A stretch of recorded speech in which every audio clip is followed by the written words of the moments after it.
Assalamualaikum warahmatullahi wabarakatuh. Perkenalkan, nama saya Fadia Dara dari Fakultas Psikologi Universitas Islam Riau. Pada kesempatan kali ini, saya akan menjelaskan kepada teman-teman mengenai materi ingatan, guna menyelesaikan tugas psikologi umum 1. Kita mulai dari pengertian ingatan. Dalam proses belajar, tentu fungsi ingatan ini sangat penting.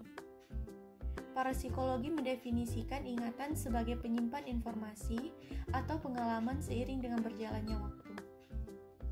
Mengingat juga bisa didefinisikan sebagai perbuatan menyimpan hal-hal yang sudah pernah diketahui untuk dikeluarkan dan pada saat lain digunakan kembali. Proses penyimpanan yang dilakukan adalah upaya kita mengodekan, menyimpan, dan mengeluarkan kembali informasi. Tentu tanpa ingatan ini, maka hampir tidak mungkin seseorang untuk mempelajari sesuatu. Sistem yang dibangun untuk ingatan agar sebuah informasi dapat diingat adalah melalui ingatan sensori, ingatan jangka pendek, dan ingatan jangka panjang. Jadi, ibarat tempat penampungan, sebelum mencapai wadah terbesar akan diletakkan dulu pada wadah-wadah yang lebih kecil. Yang pertama ada ingatan sensori. Ingatan sensori ini adalah tempat sementara penyimpanan informasi yang dibawa oleh panca indera. Ia bersifat sangat sebentar dan cepat. Daya simpannya hanya sekitar 1 detik. Wah, cepat sekali ya teman-teman. Dan juga, informasi yang disimpan oleh individu adalah sama persis dengan apa yang diterima. Bahkan akurasinya ini sangat tinggi. Yang kedua adalah ingatan jangka pendek.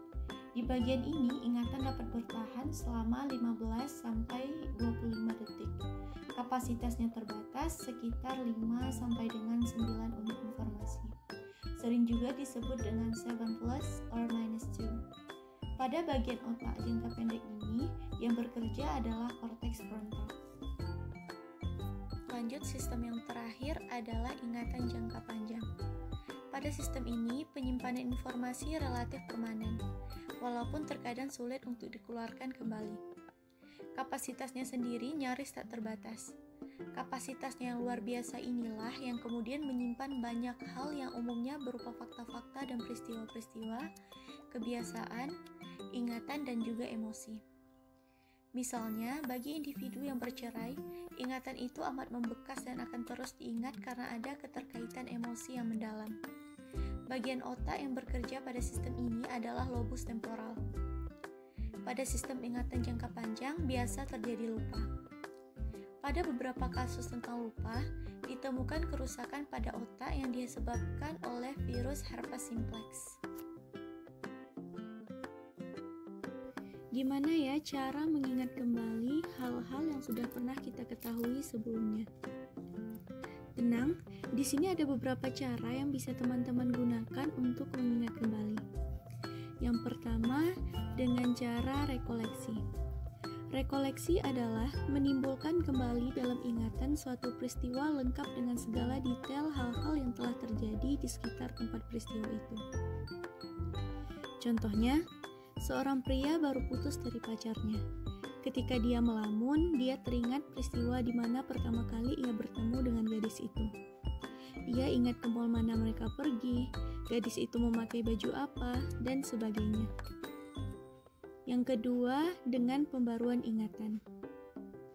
Hampir sama dengan rekoleksi, tetapi ingatan hanya timbul ketika ada yang merangsang ingatan itu. Misalnya, seperti contoh yang tadi, ingatan pria tersebut muncul secara kebetulan ketika dia berjumpa kembali dengan gadis itu, atau kebetulan lewat di depan mall tempat pertama kali mereka bertemu. Yang ketiga, dengan memanggil kembali ingatan.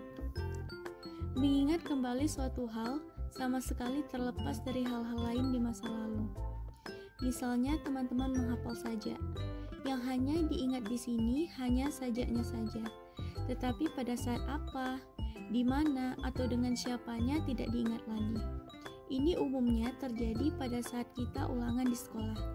Kita membaca kembali dan menghafal isi pelajaran tersebut, kemudian pada saat ulangan, materi yang sudah kita simpan kita panggil kembali untuk menjawab. Yang keempat ada dengan cara rekognisi, yaitu mengingat kembali sesuatu hal setelah menjumpai sebagian hal tersebut. Misalnya, kita ingat lagu setelah mendengarkan sebagian nada-nada lagu tersebut. Atau dalam ujian atau ulangan dengan sistem ganda, siswa seringkali tertolong dan cenderung lebih mudah mengingat jawaban dengan membaca pilihan-pilihan jawaban yang tersedia. Karena mereka bisa mengingat kembali jawaban benar yang semulanya mereka lupa. Dan yang terakhir, mempelajari kembali. Ini terjadi ketika kita mempelajari sesuatu yang dulu pernah kita pelajari. Maka untuk mempelajari kedua kalinya, banyak hal yang bisa kita ingat kembali sehingga tempo belajar dapat jauh lebih singkat.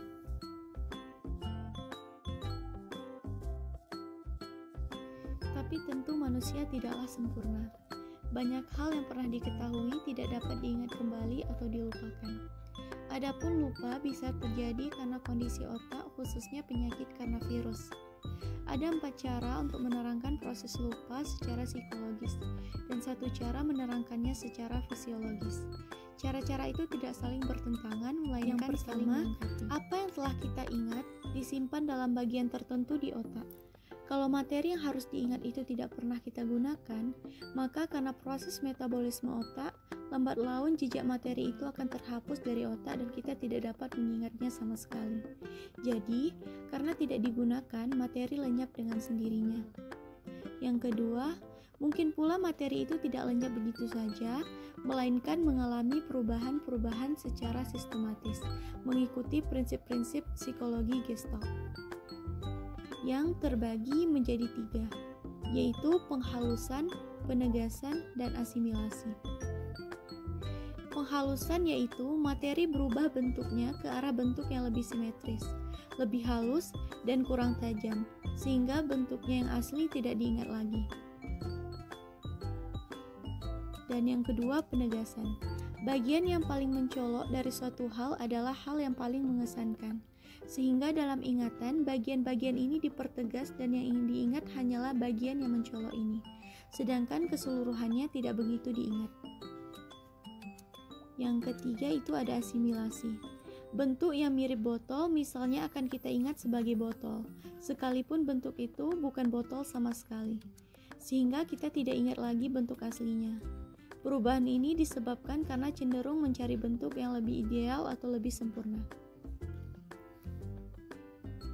Yang ketiga, kalau kita mempelajari hal baru, mungkin hal-hal yang sudah pernah kita ingat tidak dapat kita ingat lagi.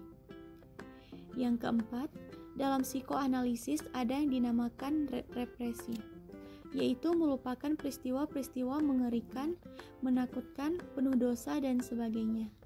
Proses ini dilakukan tanpa kita sadari karena dilakukan oleh bagian unconsciousness dari sistem kejiwaan kita sesuai teori Freud. Yang kelima, jenis lupa yang lain adalah terkait proses fisiologi pada otak, termasuk di sana adalah proses penuaan. Yang dapat disimpulkan dari materi ini ialah pada memori atau ingatan terdapat 3 sistem yang dibangun agar sebuah informasi tetap dapat diingat, yaitu melalui ingatan sensori, ingatan jangka pendek, dan ingatan jangka panjang. Juga terdapat beberapa cara untuk mengingat kembali hal-hal yang sudah terjadi, yaitu contohnya dengan rekoleksi, pembaruan ingatan, memanggil kembali ingatan, rekognisi, dan dengan mempelajarinya kembali. Dan terakhir yaitu cara menerangkan proses lupa baik secara psikologis ataupun fisiologis.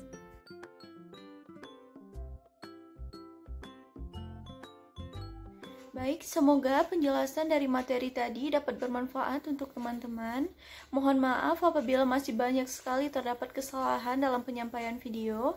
Terima kasih atas segala perhatiannya, dan sampai jumpa di materi-materi berikutnya. Assalamualaikum warahmatullahi wabarakatuh.